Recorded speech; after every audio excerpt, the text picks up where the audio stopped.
हीना voice में आपका स्वागत है। रश्मि, माँ जी कितनी बार कहा है आपसे, ये रानी विक्टोरिया की तरह साड़ी जमीन पर लहराते हुए मत चला करो। अब आपके पति नहीं है जो नई नई साड़ी रोज ला कर दे आपको। इतनी गंदी हो जाती है, कितना साबुन खर्च होता है इसे धुलने में। आपको अंदाजा भी है कौन सा कमा के लाना पड़ रहा है। रोज दिमाग खराब हो जाता है आपका ये फूहड़पन देखकर। जाहिल गवार है आप। सरस्वती जी, बहू, ये आदत सालों पुरानी है। इस मरने की उम्र में क्या ही जाएगी। इनको बहुत अच्छा लगता था मेरा इस तरह साड़ी लहराकर चलना। कहते थे बिल्कुल महारानी लगती है। साफ तो मैं ही करती हूँ बहू। साबुन के पैसे इतने तो मैं दे ही देती हूँ हर महीने। रश्मि, हाँ हाँ, कह तो ऐसे रही हैं जैसे लाखों रुपए हर महीने देती है हमें।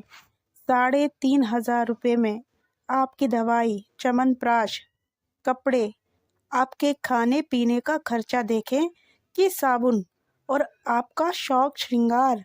बोल तो ऐसे रही हैं जाने कितना एहसान कर रही हैं हम पर। अब मेरे पास बहस का टाइम नहीं है। जाइए, आज लाली नहीं आएगी बर्तन साफ करने।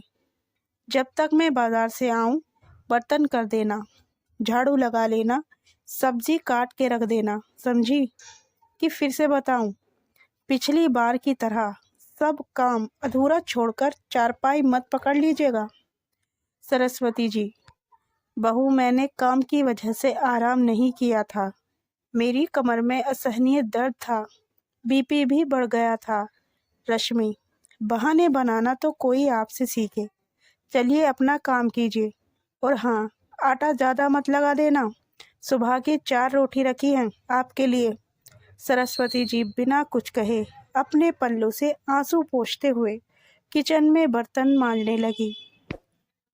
सोचने लगी, राजू के बापू ने रानी की तरह रखा ने। मजाल है कभी किसी भी बच्चे ने उनके सामने मुझसे ऊंची आवाज में भी बात की हो। जब शाम को काम से वापस आते तो खोए वाली मिठाई जरूर लाते। इतनी इतराती थी मैं अपनी किस्मत पर। लाखों कंबल, रजाई, शॉल हर साल गांव वालों को बांटते। वहीं सरस्वती जी को आज एक फटी हुई रजाई मिली हुई है ओढ़ने को। उसमें भी पैर बाहर आ जाता था, जिसे किसी तरह सिलकर गुजारा कर रही थी। तभी अचानक अपने नाती शुभ की आवाज से वो वर्तमान में वापस आई। शुभ, दादी देखो मैं क्या लाया हूँ आपके लिए। खोए की मिठाई, आपकी फेवरेट है ना दादी जी? हमेशा लाते थे आपके लिए दादाजी। सरस्वती जी, अरे मेरे लल्ला, तुझे कहाँ से मिल गई ये खोए की मिठाई? शुभ, अरे दादी वो नानू आए हैं, वही लेकर आए हैं। सरस्वती जी, तो तू मुझे क्यों दे रहा है? तेरी मम्मा ने तुझे दी होगी ना खाने को। शुभ, दादी आपको तो पता है मैं मीठा नहीं खाता ज़्यादा। ये तो इतनी सारी है, आप नहीं लोगी? ले लो ना थोड़ी सी। बाल हट के सामने सरस्वती जी नतमस्तक हो गई। वैसे तो ये उनकी पसंदीदा मिठाई थी, बस थोड़ा सा मुंह में मिठास घुली ही थी कि बहुरानी रश्मि आतम की। रश्मि, तेरे नाना क्या इसलिए ही इतना पैसा खर्च करके तेरे लिए खाने को लाते हैं कि तू ऐरे गैरों को खिलाता फिरे? रश्मि ने तुरंत सरस्वती जी के हाथ से मिठाई छीन ली। रश्मि, आप क्या करोगी खाकर?